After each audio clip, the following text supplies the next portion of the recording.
Welcome to Amplify, the personal brand entrepreneur show. Today on the show, Bob is speaking with Fred Joyal. Doing something every day is really powerful because the brain says, this is who we are.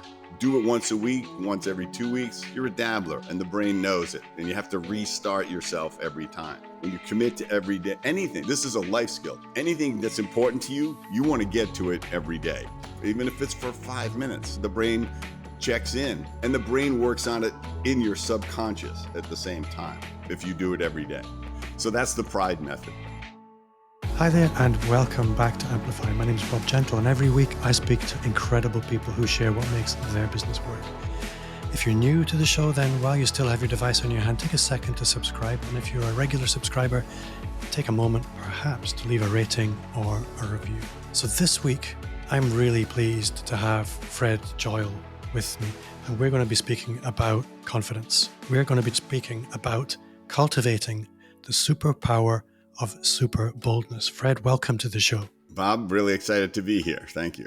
I mentioned to you earlier, I get pitched by probably about 4 or 5 guests a day, actually. I think I have something like a 99% rejection rate because most of the time I'm going out looking for the guests that are just the perfect fit. But yours was the perfect fit. So for the listener who hasn't read your books, hasn't discovered Fred Joyal yet, can you maybe just tell us a little bit about who you are, where you are, and the kind of work that you do? Sure. So back in the 80s, I started a dentist referral service. I was working in the advertising world and wanted to start my own business and was young and naive enough to think I could pull it off. And it turned into the largest dental referral service in the US. And over the course of 25 years, in aggregate, somebody said, well, how much did you make if you added up all the money you generated? It was over $1 billion of revenue. And I had never really done that because if you're successful for that long, it adds up. And learned a tremendous amount about business and what to do and what not to do. And also developed my public speaking skills and my writing skills. I published a couple of marketing books for my industry and became the face and voice of my brand. And eventually my brand became separate from the business. I became very well known in the dental industry as a marketing guru, for lack of a better term. And the next chapter of my life was about what I had learned from being a very shy, underconfident person growing up, where I had just missed so many opportunities and it was so frustrating to me and even angering to me at times. And I would see bold people and I just couldn't figure out why they were behaving the way they were. Why weren't they experiencing rejection like I was and hesitating? And so I eventually just started emulating them, as uncomfortable as that was, and realized that boldness was a superpower.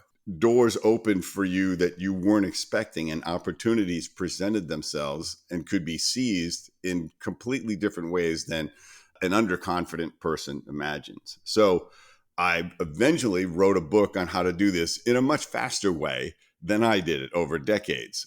So that's why my latest book is called Superbold: From Underconfident to Charismatic in 90 Days. And it's a systematic way that anyone from wherever they are can develop their confidence and boldness in a much more accelerated way and develop a methodology for doing it and growing their boldness really for the rest of their life. That's what I'm doing. I'm working on my boldness still all the time. And it's been very rewarding. I think this is one of the things that a lot of people underestimate is something like boldness or charisma. It's not something that you unlock. It's a quality that you can cultivate to the point where it's useful, but you can continue to cultivate it way beyond that. I think confidence is very situational. And I know from myself, you describe yourself as a painfully shy child, and I identify with that very strongly. A lot of people now would think that I'm very confident, but I'm very confident in the things that I've become confident in. I'm not confident in many other things. So I'm thrilled that actually you identify as continuing to work on that. because I think anybody that tells you they've finished working on that, they didn't understand it in the first place. Yeah, and as you say, it is situational. They will have areas of their life where they're completely confident. I mean, they're not shy with their family and their friends, but put them in a situation where they are uncomfortable, suddenly they hesitate. They can't speak, or they miss the opportunity completely. The window just opens and closes because, I often tell people sometimes it's not carpe diem, it's not seize the day, it's carpe momenti. It's seize the moment, because it's not gonna be all day that opportunity is gonna present itself. And what I do is I help people find those areas. They may say, well, look, I'm really great one-to-one with people. As soon as I get in front of an audience or I get in front of a team, I crumble. Or if I see somebody I really want to meet, whether it's a famous actor or athlete or business person, I got nothing. I can't do it. I freeze. And I say, that's what super boldness is you can bring your boldness to any situation. Even if you don't feel confident, you know what to do. Boldness actually builds your confidence. Because I really make an important distinction here. People say, well, what's the difference between confidence and boldness? Huge difference. Confidence is how you feel in any situation. Boldness is what you do. You don't even need confidence to be bold. You just need to decide to do it. Boldness is a choice. Confidence is a feeling. Boldness is a choice to act. Big difference. It's very similar to the definition of courage, which is the decision to move in the face of fear. But it is qualitatively slightly different. I think what would be useful is to maybe put some context in this. And I think what I would maybe ask is, you mentioned you struggled with boldness in your youth. How did that manifest, and how did you uncover the steps towards being a little bit more intentional about boldness? It manifested everywhere pretty much in my youth, except with my close friends. I couldn't ask a girl to dance. I couldn't ask them on a date. Eventually, situations came up where it was so easy to do that I actually did it. But, from a work standpoint, the example I point out in the book is I was working in this business. I didn't really know what I wanted to do with my career. So I worked in all different jobs just to make money and be able to bounce around and travel and do stuff. And I was working in this machine shop, and I was on the shop floor as an assistant. And the owner said, "Well, you're a really smart guy." He says, "I think you could be one of our salespeople." And so he brought me up to the office, and he sat me down at a desk, gave me a phone and a list of all the businesses in the state. And he said, start calling these businesses and see if they want to do business with us. If they have something they need that we could machine for them. I couldn't dial the phone one time back to the machine shop floor for me. And it was so frustrating. It's like, wow, I literally can't do this. And so it was such a glaring miss, because it could have been the beginning of a life skill of learning how to sell. And obviously, as a salesperson, you understand that you're going to make 100 calls, you're going to talk to 10 people, you're going to close one. It's basic, right? So you can't be afraid to dial the phone, because you're going to have to dial it 90 times before you get somebody to talk to you, probably. People who do real estate, they go door to door. It seems ridiculous, except they've proven statistically that between 50 and 100 door knocks, you're going to find somebody who's thinking about selling their house that becomes a client. But most of them, even working in real estate, can't do it. It's like, oh, I can't take the rejection. It's like, well, that's because you've labeled the rejection as some sort of failure. Whereas a successful, bold person labels it as one step closer. And so I had stacks of these things in my life. And I said, I've got to fix it. And I eventually had bold moments when I started working in advertising that brought out a certain level of boldness in me because I was really in love with my work. I just thought it was so brilliant that I would pitch it really well. And they would bring me into pitch meetings, even though I was the junior copywriter, because I would pitch with such enthusiasm and confidence. And that was like my gateway into discovering boldness as a superpower. And then I said, I got to transfer this to everything in my life. So I think a lot of people, they make excuses for themselves and they just assume, well, I'm a shy person. I'm not a charismatic person.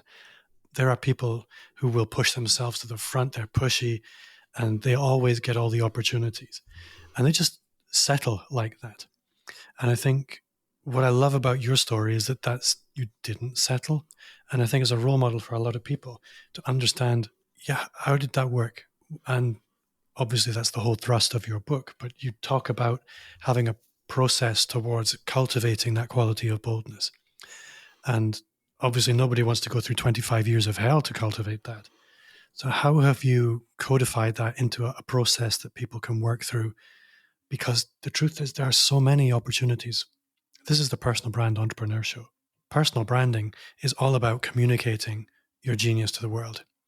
And there are so many people who have a lot of value. The signal is so weak that nobody's ever going to receive it. It comes down to boldness. So how can we cultivate this boldness in a more intentional way? Understand that boldness is like a muscle. It is something you build by daily activity that is essentially pushing you into your discomfort zone.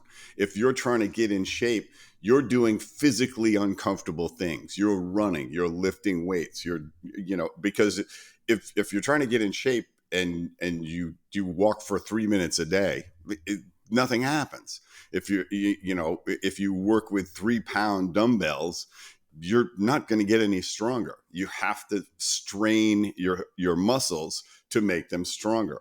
You have to strain your boldness muscle to get stronger. And so I have what's called the PRIDE method, which is an acronym for P. The P stands for preparation. R stands for relaxing. I stands for insights, D stands for dosage, and E stands for everyday action. And these are the steps. This is a systematic way to do boldness exercises, but then also to say, okay, I'm in a situation, I really want to meet that business person. She's one of my idols, and I'm going to get tongue-tied if I go over to it. What do I do? The thing is, nobody teaches any of this stuff. This happened. I was teaching high school kids this and realizing they didn't know this because nobody taught me any of this. Nobody taught me anything like good social skills. So I define myself. I want to go back to that thought of you when you define yourself as shy. Instead of saying, I behave shy in certain situations, I am underconfident in certain situations, you say, I'm an introvert. Well, I tell people I'm a bold introvert because I would default to just being by myself, except I didn't want to do that. So now I choose not to, even though I'd say, I don't want to talk to anybody at this party. So instead I talk to 10 people at the party and I defeat the reflex to the point where now boldness is my default mode. And it starts with preparation. I want to break down a little bit more the steps, just so you know. So stop me if you want some color on each one. No, you just go ahead. Yeah. So I'll run through them a little quickly, and then we could dive deeper into exercises, for example, that you would do. Preparation is that first step, and we don't prepare ourselves with social skills. We think that should be automatic somehow. And mostly we're surrounded by bad examples that people do all of these things because they're underconfident in certain situations. We emulate that instead of the proper preparation. So let's say you've decided you want to start flexing your boldness muscle. So you're going to talk to somebody at the coffee shop every day. So somebody in front of you in the line. And so what you're going to do is prepare what you're going to say.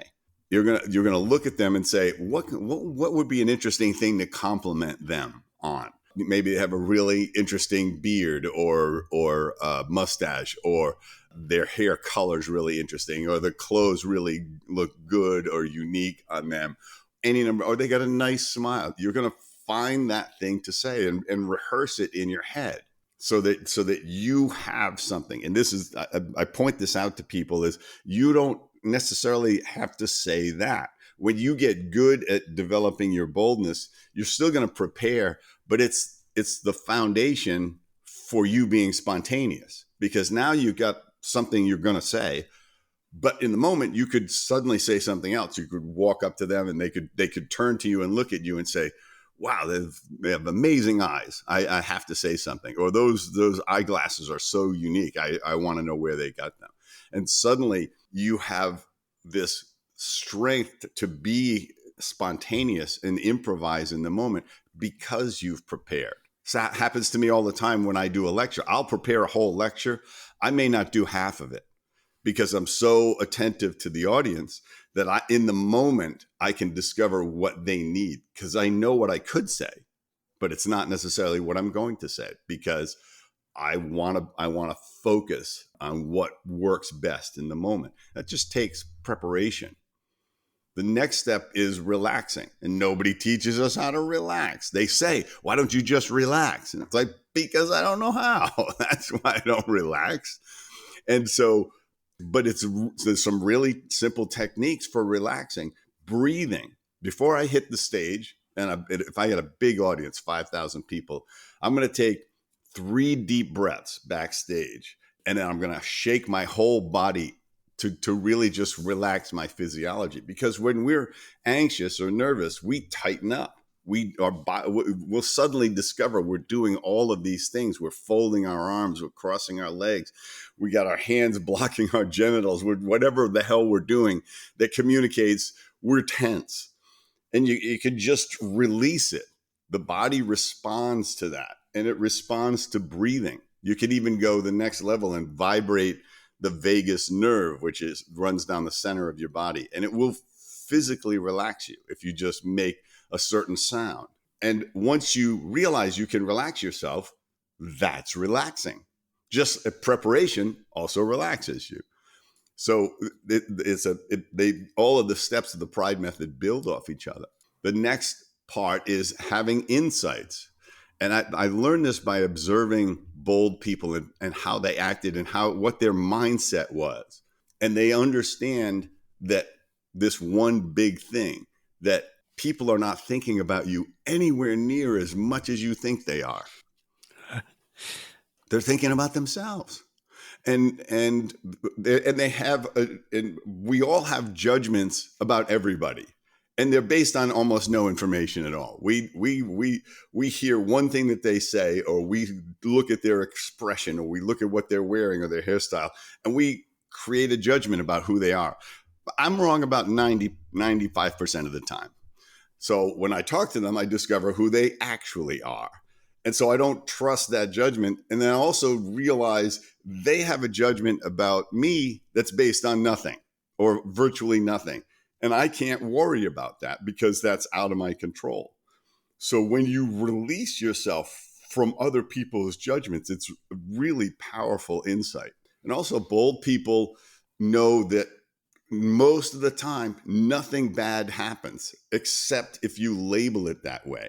They decide not to be embarrassed. They decide not to worry about feeling awkward. They embrace it. They go, wow, I'm feeling really awkward in this situation. And they'll even call it out in front of somebody and say, like, I know I seem really awkward right now.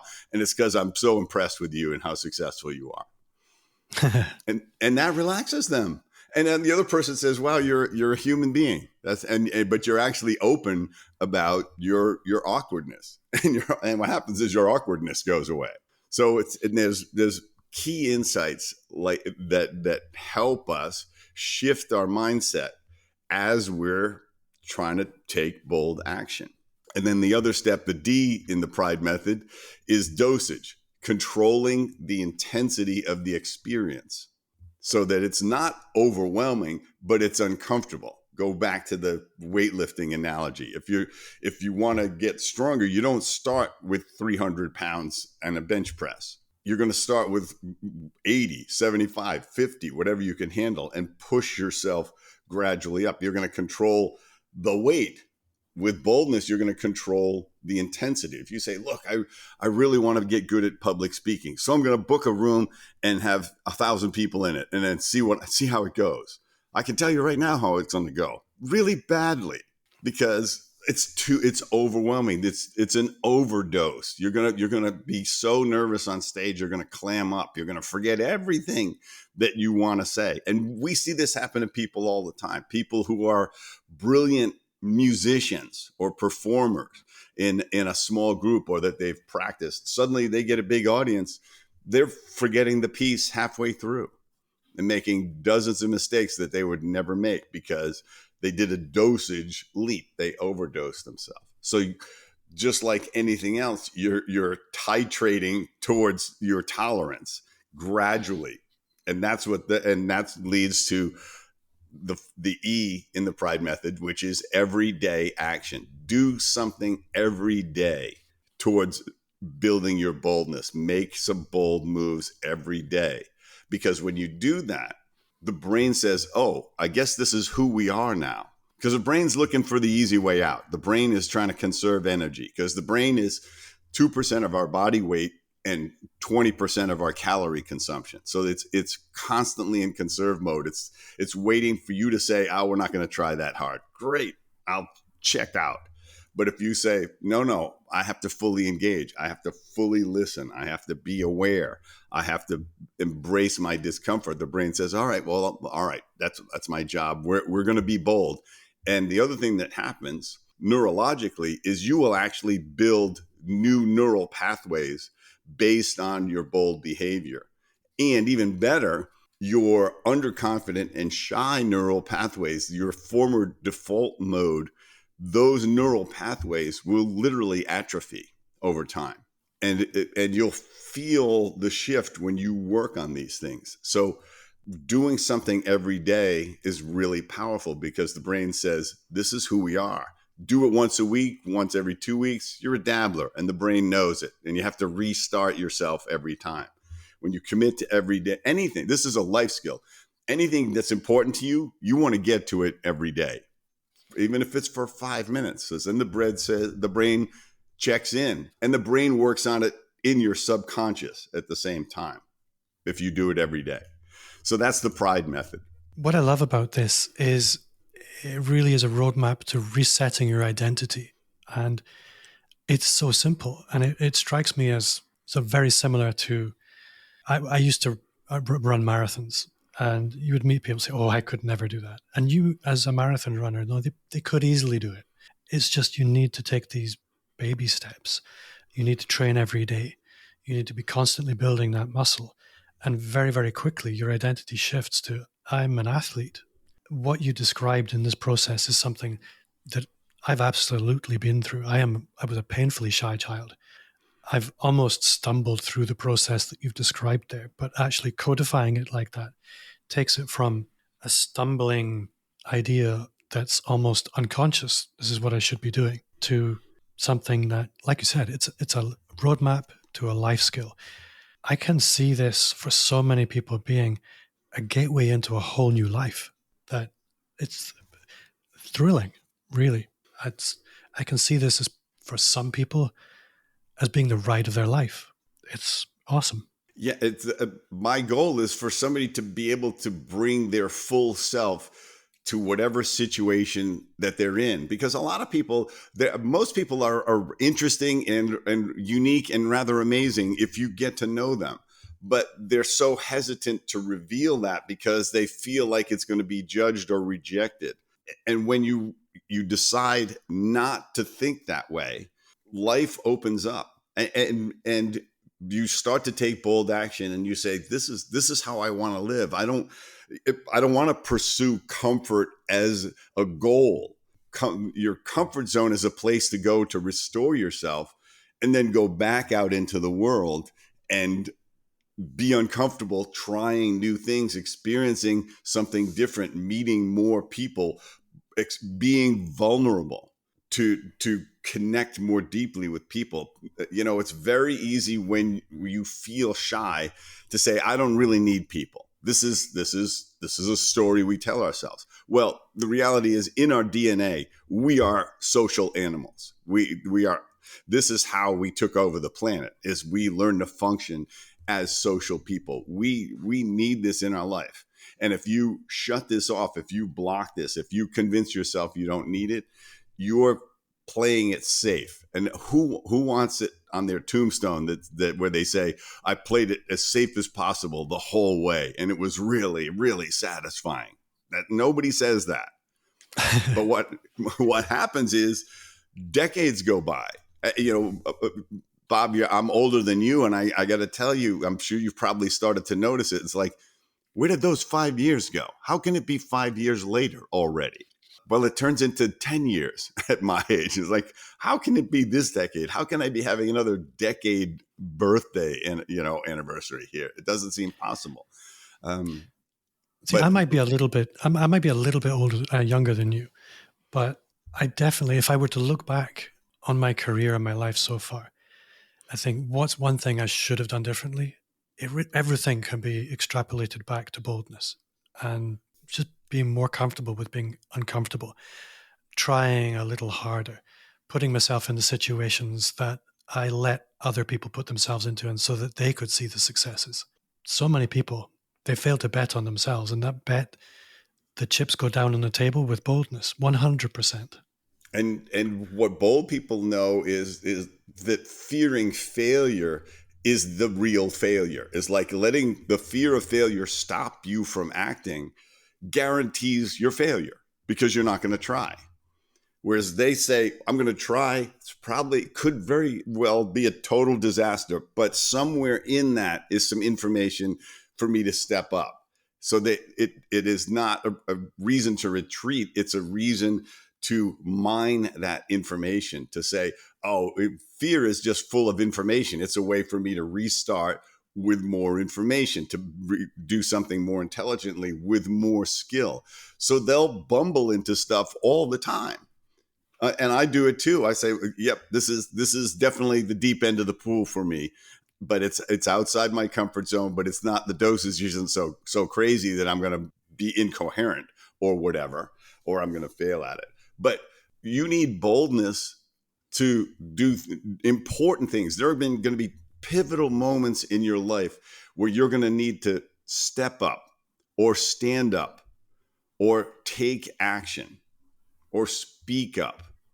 And you want to be able to act in that moment.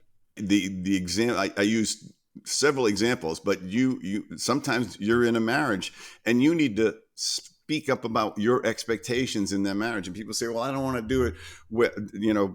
She might react and say, look, I don't want to be with you if that's what you want. And you say, you should. Bold person says, great, I'm glad I found that out, because that's what I want. Instead, we're hesitant to speak up because we don't want to jeopardize this comfort that we have. But what happens is 20 years later, you go, yeah, I should have wrapped this up 20 years ago when I first had the instinct. Or you just lay out your expectations and you work through it. But the starting a business, raising money for a business, you got to be bold enough to do that, to speak at a funeral of somebody who's really important to you. I meet so many people who don't speak at their parents' funeral. I was like, oh, I'm not good at public speaking. It's like, I hate public speaking. I don't like to speak in front of people. It's like, this isn't a presentation. This is you talking about how you feel about this person and the impact that they had on your entire life. And this is a window that's going to shut. And so often I'm that guy that gets up and speaks first because nobody says anything. Says, would anybody like to say anything? Nobody says anything until I open the floodgate. And 30 people later, all these people have gotten up and expressed something. But everybody's sitting there. Nobody wants to be first. You know what bold people want to do? Be first. So maybe they can go again. And I didn't get to eulogize my dad because the priest wouldn't allow it at the time. It was a Catholic service. And years later, my cousin had the same problem. His mom died. And the priest said, no, we only let people read from the liturgy. That you can't, there's nobody up that can stand up in church and say anything. So he said, okay, fine. Let me read, the epistle from St. Paul. So he stands up, he reads the epistle for St. Paul, and then he proceeds to take the next 15 minutes to talk about how much his mother meant to him and just tell interesting stories about her. He was like, I don't care about your rules. This is my mom, and this is my moment, and this room is full of people that loved her, and I want them to all know how much I loved her. And nobody stopped him. The priest sat there, I'm sure, grumbling to himself, but the priest wasn't bold enough to stop him, which was great. But I watched him do that and went, God bless him for doing that, because that's what we needed. We needed to laugh. We needed to feel her and feel his loss, and at the same time feel his joy and appreciation about his mom. And he just said, I don't care. I'm not going to let somebody stop me. And that's what bold people do, is they never stop themselves. They let somebody else try to stop them. And that's what makes people uncomfortable. They say, oh, no, well, she's an attention whore. She makes people uncomfortable. It's like, no, she's just doing what she ought to be doing or chasing her dreams. And the fact that you're uncomfortable when she does that is actually, that's a you problem, not a her problem. And it's a great shift. I think one of the things that I always tell customers when they're talking about their anxiety around their being visible, for example, is the truth that 1/3 of people probably won't like you. 1/3 of people will not care, but 1/3 of people will love you. And your job is to show up for the 1/3 that love you, but it's the fear around the other 2/3 that often prevents it. And what I love about your process is it gives a clear structure around showing up for that 1/3 who really do love you. And I think anybody listening to this podcast, you're here is the personal brand entrepreneur show people. Your job is to show up. But so many people struggle with that one particular thing because it just often looks so big, and they're comparing themselves with other people who are doing similar things. And what I love about your process is it's not waiting for the big moment to come along and then it's everything on red, but it's preparing for that moment. It's cultivating the skills, sort of pushing out that elastic comfort zone so that when you do need to step up and show up, it's not actually as big a deal as it would have been if you'd waited. It's this whole military thing of train hard, fight easy. Yeah.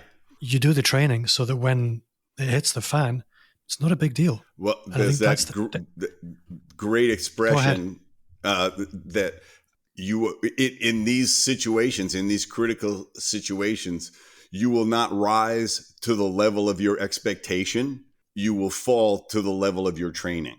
That's what building your boldness muscle is for. You're going to do these things where it is actually zero risk. Talking to a stranger is zero risk. I want to go, and part of that is if you need everybody to like you, you've set the bar impossibly high. It's as you say, 1/3 of the people, when I do a lecture, 10% of the people are going to think I'm an idiot, a complete idiot. And it's something going on in their head, or everything I say is totally irrelevant to them, or they've heard it all before or whatever, and they don't believe it, whatever.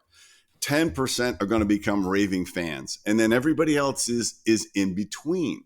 So I can't worry about the 10% who think I'm an idiot. I'm not going to convert them any more than I would convert somebody to vote for a different party than they normally vote for by my clever, diatribe about their party.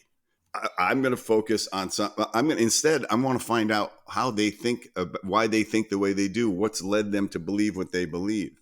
I'm going to be so interested in them that they're forced to find out how I think. So when you let go of that need for everyone's love, that impossible need, because if that's your safety need, you're in a lot of trouble. And it's nonsense when you say it out loud. but that's what we need. Oh, I don't want anybody to judge me negatively. Guess what? It's happening completely out of your control anyway. And I think it's actually really important in your practices. You talk about the preparation, relaxation, insights, dosage, and everyday actions. And I think the everyday actions will teach us that when things go wrong, the world doesn't end. Nothing explodes. Nobody gets shot most of the time. You will get negative reactions, and that will be okay, and you'll become accustomed to it just as much as you get great reactions. That's how you build the muscle. You have good training days and bad training days. You learn from all of them. And you choose, you realize that you can't actually die of embarrassment. It feels that way, but it's not a medical diagnosis. It's all in your head. And it's a choice to be embarrassed or humiliated. My favorite example of this is a friend of mine. She's speaking in front of an audience, about 500 people. So good sized audience. She's about 10 minutes into her presentation on stage, and she breaks one of her high heels. Now, the women in the audience gasp at when this happens, because that's horrifying to them, that something like that would happen to them on stage. They're already in awe that she's willing to get on stage. And then when something potentially humiliating happens, and she could have just said, excuse me, and walked off stage, or just overreacted in all sorts of inhibited or underconfident ways. Instead, she kicks off her high heels and says, well, I guess I got to start spending more than $30 on shoes. And the whole audience, because they're so nervous for her, they just burst out laughing. And at that point, she owns them, because they admired her for being public speaking. Now they admire her for her aplomb in this incredibly, potentially embarrassing situation. She made a choice to make it funny rather than embarrassing. And now they just say, wow, she's amazing. But she's also human. Stuff can go wrong, but she decides to roll with it. Roll with everything. And don't label it as, you don't have to label it as bad. You can label it as, oh, this makes me really human, or this is a golden opportunity to get a laugh out of the crowd and lay out my human side. So one of the things I love about the people who do the kind of work you do is you get to work with people and help them into real life changes. And I'm curious, on behalf of the listener, to know, with all the people you've worked with, do you have any great stories of people who have had really tremendous breakthroughs? Because I think they're often very motivating and identifiable for people. Yeah, I had one woman who, she's a dentist, and she's Indian by origin, East Indian, and she's got a bit of an accent. Her English is not perfect at all, but she wanted to, she climbs mountains in the Himalayas, and wants to tell people that experience and bring people along and do this. So she wanted to tell the story. She says, I want to do this on stage. And so she tells the story, and she tells this incredible experience of nearly freezing on the top of the mountain, and her Sherpa bringing her to the top of the mountain. It was his determination and what he did to get her there, so that she was at the top of this mountain and she could see sunrise coming up over Everest in the distance. And she tells it like she found an interesting new app on her phone. It's like so low key that I finally said, do you realize how few people have climbed the Himalayas? Okay. Nobody in the audience has been at 20,000 feet.